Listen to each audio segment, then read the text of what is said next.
Coucou les petits gens! Alors dans le cadre du 8e retour d'expérience de la construction de notre maison, on va vous présenter les différentes choses qui nous ont été demandées de réaliser sur le terrain avant le chantier. Tout d'abord, on vous expliquera pourquoi on a voulu prendre des toilettes sèches, la construction de la cabane et l'achat des toilettes en eux-mêmes, puis les différentes passes pour l'abattage et l'élagage des fruitiers qui gênaient pour les entreprises.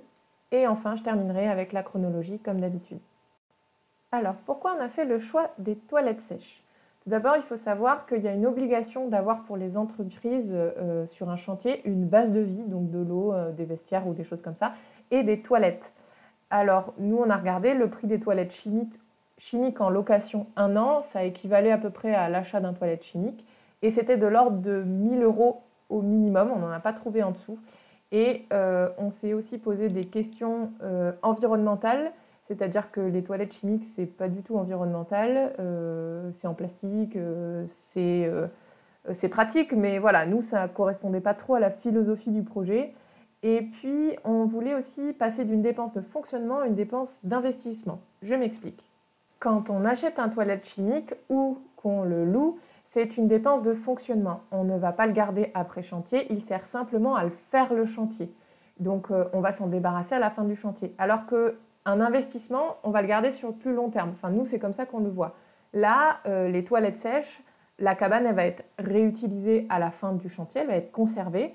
Et les toilettes sèches, elles vont être mises à l'intérieur de la maison parce qu'on a besoin de toilettes sèches. Donc dans tous les cas, on aurait fait l'achat de toilettes sèches une fois que la maison elle aurait été construite. Donc pour nous, c'est des dépenses qu'on va considérer comme un investissement parce qu'on va les conserver. Ce n'est pas des dépenses en l'air qui, à la fin du chantier, hop, ça disparaît et on a perdu 1 000 €. Voilà. Je ne sais pas si je suis claire, mais en tout cas, ce n'est pas du consommable du coup. Pour ce qui est de la construction de la cabane, j'ai fait une vidéo très détaillée sur cette construction, donc je vous mets le lien en description. L'objectif, c'était d'avoir un mini abri de jardin une fois la construction de la maison terminée, en attendant la construction de l'annexe, donc avec le plus gros abri de jardin. Et en gros, ça nous a coûté 400 €, toutes taxes comprises, et on a réussi à glaner les 2 palettes. Donc voilà, je vous renvoie à cette vidéo. Pour ce qui est des toilettes sèches en eux-mêmes, on a décidé de ne pas les construire nous-mêmes parce qu'on ne se sentait pas de faire quelque chose qui, hygiéniquement parlant et ergonomiquement parlant, serait correct. Et on a vu la vidéo de l'Archipel sur l'entreprise Ecopo. Donc on a vraiment aimé la transparence de l'entreprise et on a jugé que c'était une entreprise de confiance avec une réelle implication environnementale, autant sur l'origine des matériaux que la construction. On a choisi un modèle tout simple, le modèle coccinelle en pin, on n'avait pas besoin de quelque chose de hyper solide, avec quelques accessoires, notamment le seau avec le petit rebord pour une meilleure manutention. Un ordre de prix total, c'était de 500 €, toutes taxes comprises, livraison comprise. Et c'est un investissement sur le long terme parce qu'on va les garder et elles seront ensuite installées dans la maison. Deuxième point qui nous a été demandé par les entreprises et les architectes, c'est l'abattage et l'élagage de fruitiers.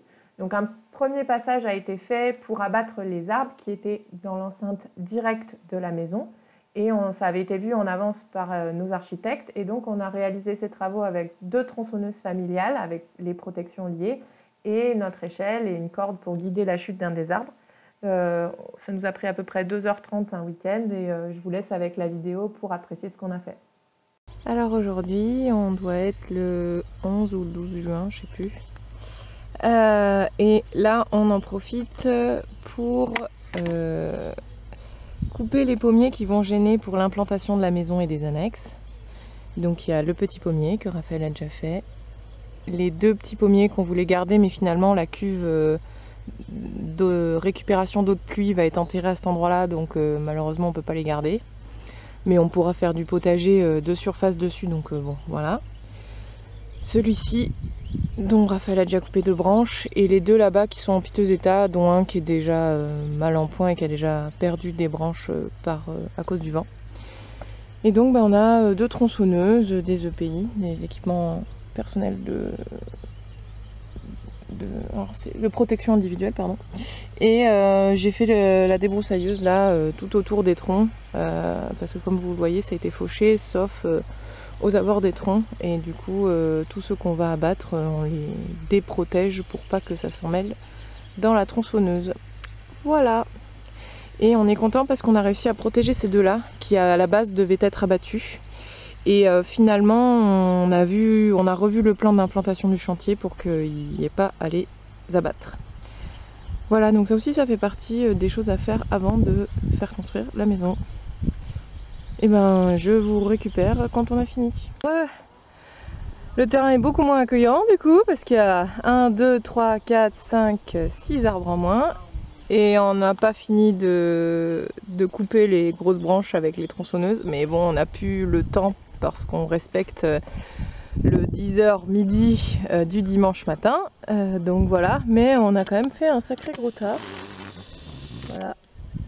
Et rebelote la semaine prochaine. Sachant que ici on a un tas de bois qui est un peu plus utilisable pour tout ce qui est... je sais pas si on veut faire des dessous de verre, des machins, j'en sais rien, enfin bref. On peut lui le réutiliser, on va voir. Et on verra ça la semaine prochaine. On est naze.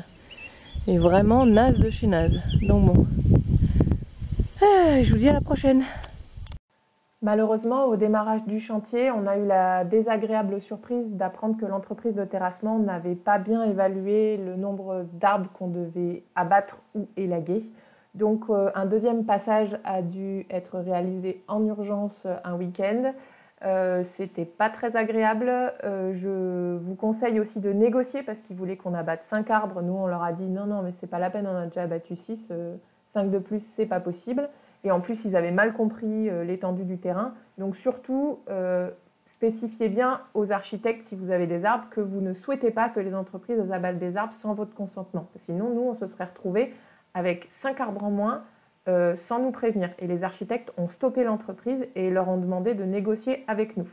Donc voilà, je vous laisse avec les vidéos pour voir ce qu'on a dû faire en urgence au début du chantier. On est le 3 juillet et aujourd'hui on est venu faire un complément d'élagage et d'abattage d'arbres parce que ça gêne les terrassiers. Alors il faut savoir qu'au début ils nous demandaient d'abattre 5 arbres supplémentaires, dont celui qu'on adore là, celui-là. Mais en fait ils n'avaient pas compris qu'ils pouvaient passer derrière cet arbre-là en fait avec leur machine, parce qu'il y avait une partie que le voisin tond, qui est une partie sur laquelle ils peuvent rouler, parce que c'est chez nous en fait. Ils tombent pour éviter les serpents. Et du coup, on a quand même quelques branches à élaguer, notamment par là, mais c'est pas urgent, ça sera pour plus tard, pour quand ils vont faire les annexes dans un second temps. Et puis là, on voit qu'ils ont ajouté du gravier. Ils vont ajouter du gravier tout le long de la maison pour pouvoir travailler, pour plus tard, pour le chantier. Mais par contre, ils enlèveront ce gravier. Ils laisseront le gravier que sur la place de parking qu'il y a. Donc voilà. Donc là, vous avez la machine qu'ils utilisent. Et ils décapent de 40 cm. Et comme il y a une déclinaison du terrain, notre architecte est en train de tout recalculer, parce qu'ils sont venus mesurer la déclinaison du terrain. Et donc là, ils se sont arrêtés et ils reprendront lundi, demain quoi. Donc on va faire ce qu'on a à faire.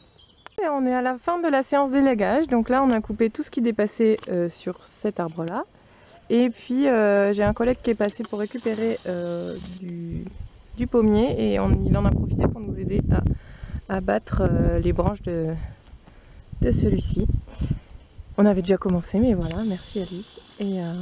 Et voilà, là on va repartir et on espère que quand on va revenir la semaine prochaine, le terrassement sera terminé. En termes de chronologie, ce qui nous a demandé le moins de temps, c'était bien sûr l'achat des toilettes sèches. Ça nous a pris vraiment pas longtemps parce qu'on savait, j'avais déjà repéré l'entreprise. Donc on l'a acheté fin mars et on a été livré fin avril. Donc il faut prévoir un petit mois, un petit délai de livraison.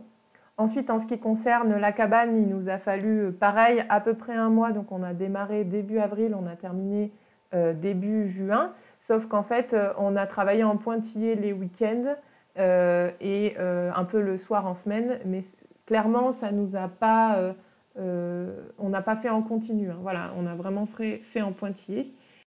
Et en gros, les abattages et l'élagage, ça nous a pris 2 interventions, une mi-juin et une début juillet alors que le chantier avait déjà démarré. J'espère que cette vidéo vous aura plu et je vous dis à la prochaine pour, je l'espère, l'assurance dommage ouvrage et le prêt.